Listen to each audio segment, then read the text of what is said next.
എല്ലാ കൂട്ടുകാർക്കും മലയാളം എന്ന യൂട്യൂബ് ചാനലിലേക്ക് സ്വാഗതം. ചാനൽ ആദ്യമായിട്ട് കാണുന്ന കൂട്ടുകാർ സബ്സ്ക്രൈബ് ചെയ്യുക, ലൈക്ക് ചെയ്യുക, ഷെയർ ചെയ്യുക.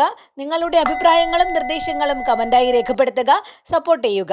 അപ്പോൾ നമുക്ക് തുടങ്ങാം. ചോദ്യം: അക്ഷരമീവക കൂടിച്ചേർത്തതിൽ അക്ഷതമാക്കിയ രസമുളവാക്കി പ്രാസവും അർത്ഥവും ഇടചേർത്തതിൽ ഉള്ളാസ്യരസങ്ങളും ഉളവാക്കി തീർക്കും നല്ലൊരു കവിയുടെ കവിതകൾ കേൾക്കും പരിഷകൾ എത്ര രസിക്കും. ഏത് കൃതിയിലെ വരികളാണിവ?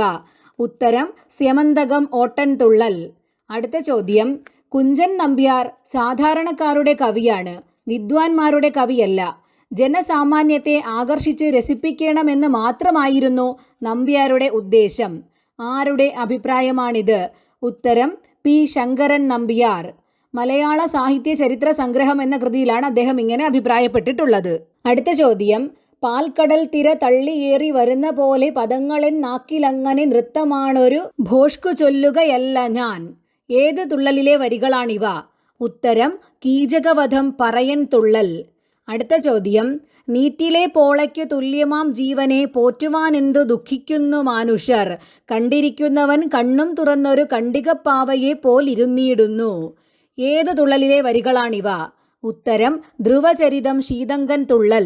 അടുത്ത ചോദ്യം: കേശവനിങ്ങു വരുമ്പോൾ നൃപതികൾ പൂഷകനെ കണ്ടെലികൾ കണക്കെ. ഏത് തുള്ളലിലെ വരികളാണിവ? ഉത്തരം: രുക്മിണീ സ്വയംവരം ഓട്ടൻതുള്ളൽ. അടുത്ത ചോദ്യം: കനലിൽ ചുട്ടെടുത്തോരു കനകച്ചങ്ങല പോലെ ദിനകരനുടെ ബിംബം തുടുതുടെ നിറം തേടി. ഏത് തുള്ളലിലെ വരികളാണിവ?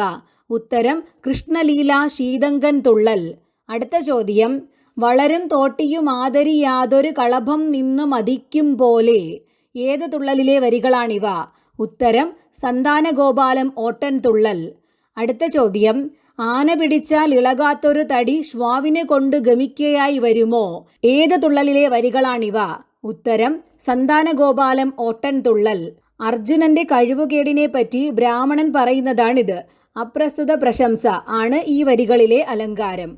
അടുത്ത ചോദ്യം: കാട്ടിൽ കിടക്കും കടുവായിനെ ചെന്നു കാൽ പിടിച്ചെന്നാൽ കടിക്കാതിരിക്കുമോ. കാച്ചിത്തിളച്ച പാലിൽ കഴുകിയാൽ കാഞ്ഞിരക്കായിന്റെ കയ്പു ശമിക്കുമോ. പോത്തുകൾ വെട്ടുവാൻ പാഞ്ഞങ്ങടുക്കുന്ന നേരെ മോത്തു കേൾപ്പിച്ചാൽ ഒഴിഞ്ഞു മാറിയിടുമോ. ഏത് തുള്ളലിലെ വരികളാണിവ? ഉത്തരം: നൃഗമോക്ഷം കഥയിൽ നൃഗരാജാവ് സ്വന്തം അധർമ്മത്തെയും അതിന്റെ ഫലത്തെയും കുറിച്ച് പ്രസ്താവിക്കുന്ന വരികളാണിവ. അടുത്ത ചോദ്യം: ഉപ്പു ചുമന്ന് നടക്കുന്നവനൊരു കപ്പലു കടലിൽ ഇറക്കാൻ മോഹം, അണ്ടികൾ ചപ്പി നടക്കുന്നവനൊരു തണ്ടിലിരുപ്പാൻ ആശ കണക്കെ, കുണ്ടുകിണറ്റിൽ തവള കുഞ്ഞിന് കുന്നിനു മീതെ പറക്കാൻ മോഹം, ചൊട്ടച്ചാൺ വഴി വട്ടം മാത്രം കഷ്ടിച്ചങ്ങ് പറക്കും കോഴികൾ, ഗരുഡനു പിറകെ ചിറകും വീശി ഗഗനേ ഗമനം വാഞ്ചിക്കുന്നു. ഏത് തുള്ളലിലെ വരികളാണിവ? ഉത്തരം: രുക്മിണീ സ്വയംവരം ഓട്ടൻതുള്ളൽ. രുക്മിണീ സ്വയംവരം ഓട്ടൻതുള്ളലിൽ രുക്മിണിയെ മോഹിച്ച ശ്രീകൃഷ്ണനെ ശിശുപാലാദികൾ പരിഹസിക്കുന്ന ഭാഗമാണിത്. ഈ വരികളിലെ അലങ്കാരം അപ്രസ്തുത പ്രശംസയാണ്. അടുത്ത ചോദ്യം: ചിരിപ്പാൻ സംഗതിയുള്ള കവിതകൾ ചൊല്ലിയാൽ കേട്ടിരിപ്പാൻ ആഗ്രഹമുണ്ടാം. ഏത് തുള്ളലിലെ വരികളാണിവ? ഉത്തരം: ഹനുമതുത്ഭവം ശീതങ്കൻ തുള്ളൽ. അടുത്ത ചോദ്യം: ചിരിക്കുന്ന കഥ കേട്ടാൽ ഇരിക്കും, ആയതല്ലെങ്കിൽ തിരിക്കും. ഏത് തുള്ളലിലെ വരികളാണിവ? ഉത്തരം: കുംഭകർണവധം പറയൻ തുള്ളൽ. അടുത്ത ചോദ്യം: പ്രാസവും അർത്ഥവും ഇടചേർത്തതിൽ ഉള്ളാസ്യരസങ്ങളും അങ്ങുളവാക്കി തീർക്കും നല്ലൊരു കവിയുടെ കവിതകൾ കേൾക്കും പരിഷകൾ എത്ര രസിക്കും. ഏത് തുള്ളലിലെ വരികളാണിവ? ഉത്തരം: സ്യമന്തകം ഓട്ടൻതുള്ളൽ. അടുത്ത ചോദ്യം: ഉള്ളിൽ കപടതയുള്ള ജനങ്ങളുടെ ഭള്ളും വിരുതും നിഷ്ഫലമാക്കാം. ഏത് തുള്ളലിലെ വരികളാണിവ? ഉത്തരം: സത്യാസ്വയംവരം ഓട്ടൻതുള്ളൽ. ഇനി കുഞ്ചൻ നമ്പ്യാർക്കു ശേഷം രചിക്കപ്പെട്ട തുള്ളൽ കഥകൾ ഏതൊക്കെയെന്ന് നോക്കാം. 1. അംബരീഷ ചരിതം ഓട്ടൻതുള്ളൽ ആര് രചിച്ചതാണ്? ഉത്തരം: പൂന്തോട്ടത്ത് വലിയ ദാമോദരൻ നമ്പൂതിരി. അടുത്ത ചോദ്യം: അജാമിളമോക്ഷം തുള്ളൽ രചിച്ചത് ആര്? ഉത്തരം: നമ്പ്യാത്ത് രാവുണ്ണി മേനോൻ.